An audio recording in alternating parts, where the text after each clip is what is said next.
Welcome back to Dollars and Cents with Freedman Financial on North Shore 1049. My name is Marc Freedman. I'm President and CEO of Freedman Financial, located in Peabody, Massachusetts at 41 Cross Street, right above Alto Forno Restaurant and right across the street from the North Shore Mall. We have been providing independent financial planning and investment management advice to individuals and families who live on the North Shore, the Merrimack Valley, and the southern New Hampshire area for more than 51 years. Long, long time. Dad started the firm back in 1968. I joined him in 1991 after selling Chinese food takeout containers. My wife told me that I needed a better career than that.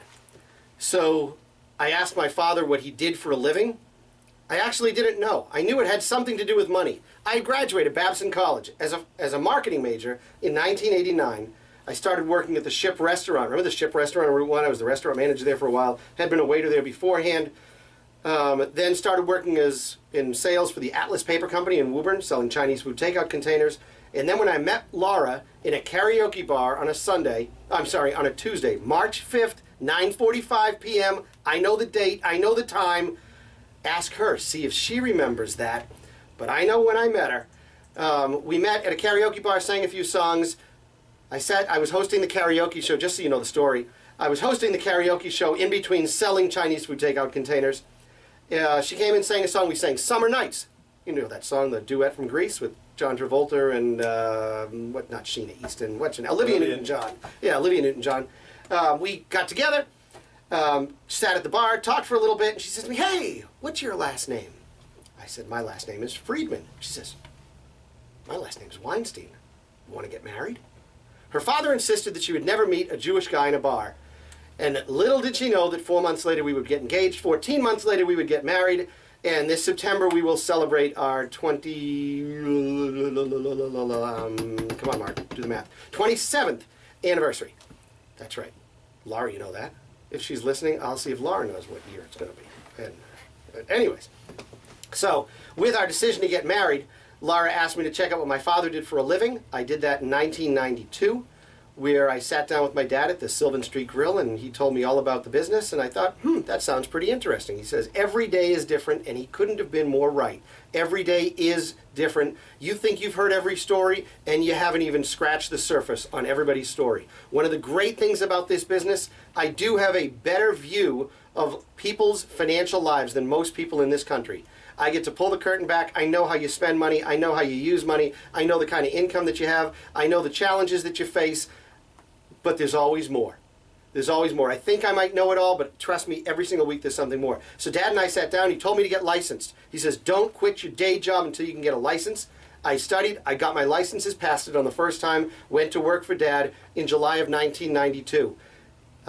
Worked with him for a while. He mentored me for a couple of years. We worked together until 2007 when Dad announced his full retirement. We knew it was coming for a while. Dad retired from the business, gave up all of his licenses, turned the business over to me. We had been transitioning this for a while, so I've had the business since 2007. My business partner, who you've seen here on this show before, Marion Gilman, joined us in 2000. And yeah, we had to check to be sure. We're just so you know, we're also videotaping this radio show so that we can put up a video blog. So periodically we want to check just to be sure the video's working. I saw this look of fear on Jay's faces. Did I hit the record button? We did. And so Marion joined us in 2000, and she became a partner in 2010. And so Marion and I now both own Freedman Financial. Here we are in the year 2019. Things are going great. You've met Christian, who's been on our show. Christian has been with me about 2.5 years now. He's been a great addition. He's a CFP as well. He supports Marion and I. We have a support staff of 3 others, between Judy and Sonia and Jody. Everyone works for us. It's all great. 450 households, 453, I guess, if you've got the right number.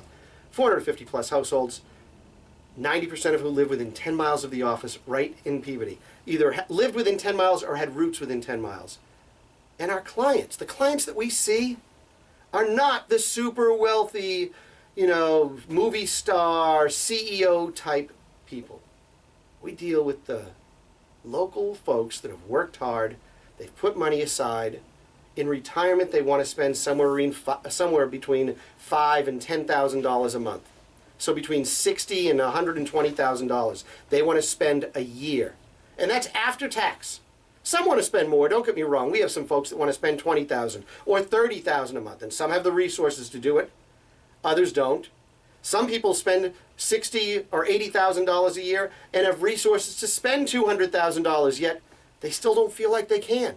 And those are part of the important conversations that we have with clients to help them understand the power of the resources that they have so that they can maximize their life in retirement. But I digress, like I always do. I promised you in this segment I would talk a little bit about IRAs and beneficiary designations and why doing it properly allows you to avoid probate. Many people, you'll hear lots of radio ads, you'll get a lot of solicitations to go to free dinners, free lunches, all that stuff. You should avoid probate. And I would agree. I mean, probate's just an unnecessary process if you can avoid it. But oftentimes you don't need sophisticated estate planning documents to help you avoid probate. For many of us, our largest asset is our IRA, our 401k, our retirement plans. And in many cases, when you signed that document to set up that retirement account, you needed to add a beneficiary or two. Look, if you went to work for the GE down the street when you were 18 years old and they gave you a 401k, you probably named your mom as beneficiary because that's what you had. But then you realized you were there 41 years and you've been married twice and mom's still the beneficiary. You never changed it. These are things that you need to do because the beneficiary that is on your retirement account is who's going to get the money, not what your will says.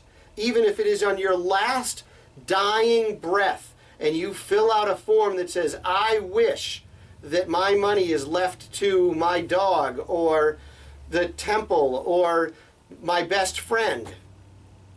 If the document that is on file on your retirement account has a beneficiary listed, that wins. Always. So be prepared. Make sure you're checking your beneficiary designations. In fact, any account that has a beneficiary named on it always supersedes the will. And you got to understand something. If you need the will to identify where money is going, that means that you have already gone through probate. So let me walk you through this for a minute. If you have an IRA that has, it doesn't matter, have an IRA with a beneficiary of your spouse, you have an individual account that you own just with your name that has $100,000 in it, and you die, and your will says, I want everything to go to my wife. Well, here's what's going to happen. You die. Your wife says, I get everything. Because she was there when you filled out the will.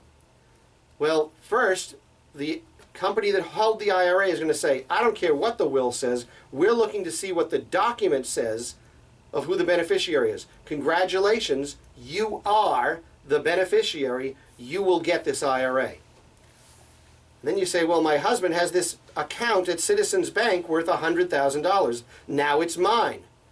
And the bank says who? And you say, well, it says it here on my will. Well, the will can be what it is, but the will is given, the instructions are given through the will through the executor. Well, it says here on the will that I would be the executor of my husband's estate. Well, that's right. You'd be the executor of his estate. And his estate right now consists of that $100,000 in the bank that needs to be probated first. And so you need to be appointed as executor, or as the current politically correct term is, personal representative. We don't use executor and executrix anymore. So you have to be appointed that. There's letters testamentary. You have to go visit the attorney. You go visit the judge, I mean. You have to post. Just because your husband had this $100,000 at Citizens Bank, you have to post an accounting of everything that he had in his name and post it on the wall in City Hall for everybody to see. Because if someone had a claim, maybe they were a painter and they didn't get finished getting paid for the painting job they did at the house, they can say, oh, I see your husband has $100,000. I'm still owed $2,500 of that. You got to go through the process. Will he get it or not? I don't know, but you got to go through the process. And then once that period of time passes, we've paid the appropriate fees of probate. Now you, the spouse, get the $100,000. What's the one thing you could have done to have avoided that? You know what you could have done? Became a joint owner on the account before he died. If you were the joint owner, congratulations. The money's yours. Congratulations. It's all yours. But many people neglect to do that. Some people want to have, I like to have my PIN money, or I like to have my fund money, and I don't want my husband or my wife to know about this money. This is just the nightmare stuff accounts. The other stuff is on your retirement accounts when some people say, well, I don't know who I want to name as a beneficiary. I'll just get around to it. Well, I assure you that the Human Resources Department at your place of employment aren't going to huck you every single week saying, hey, remember, you never put a beneficiary on the account. No, that's not going to happen. And if you don't name it, the money goes to your estate. And then, if there is no will, guess who gets to decide? A judge. How'd you like to be the judge who's going to decide where the money's going to go? How's the judge going to decide? What if you have 2 or 3 siblings and you're not married? Or what if you have stepsisters or stepbrothers? You think everybody wants a claim to that money? Sure. You want the judge to decide? It's very, very important that you put beneficiary designations on. But what's even more important is what's called contingent beneficiaries. Because something really important happens when a contingent beneficiary has to come into play. A contingent is maybe you weren't alive, you died prior to the person who passed away, but they've named somebody else. We're going to talk about that and more when we get back. You're listening to Dollars and Cents with Freedman Financial on North Shore 104.9.